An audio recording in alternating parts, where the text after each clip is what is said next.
Missy, from the downtown perspective, are we headed in the right direction? I think we are. I mean, we've got collaboration for that's really got some momentum behind it right now with the business community, the continuum of care, the city, and I think that first of all, I think that having a goal of ending homelessness has to be the goal.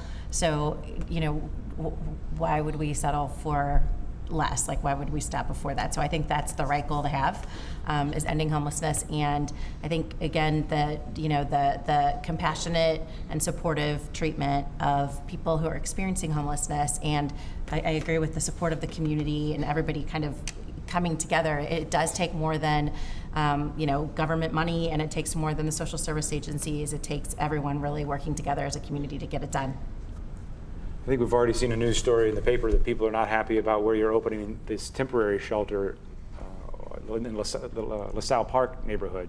It kind of sounds like what the Reverend says, where it's not in my backyard. No one wants to, everyone wants this problem to go away. No one wants to be the neighborhood that deals with it. Well, I could say that wouldn't be the case here in LaSalle Park, because LaSalle Park actually, pound for pound, as neighborhoods go anywhere, it already is host and extends hospitality to a very large concentration of social services for vulnerable populations, and in recent weeks has experienced some violence in their community, and so they walk the talk already. And so the idea that even on a temporary basis, 125 single homeless men would be given shelter in their community is a cause for concern, especially without details as to how we're going to manage them and how we're going to make sure that the people we serve stay safe, that the neighborhood stays quiet.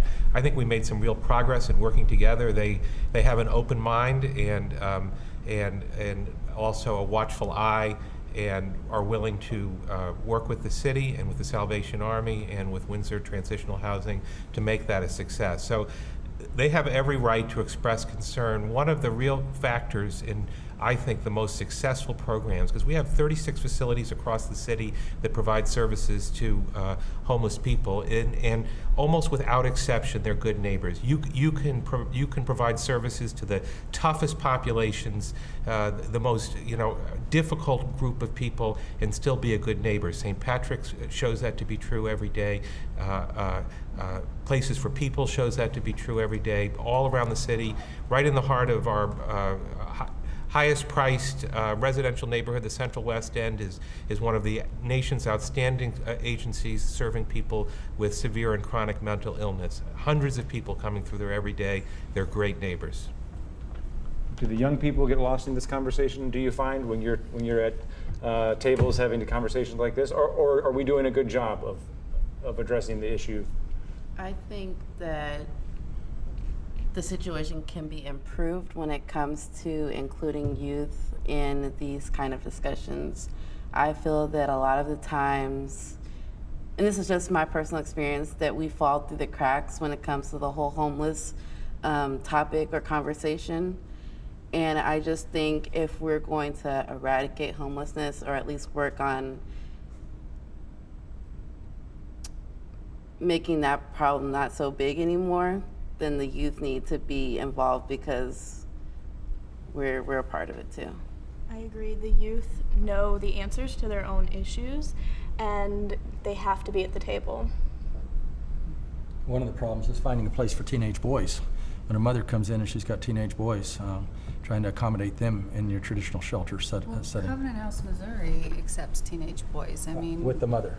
The mother's homeless and the boys. We've had plenty of moms who had to go into a shelter and separate because that's the way the shelter system is set up.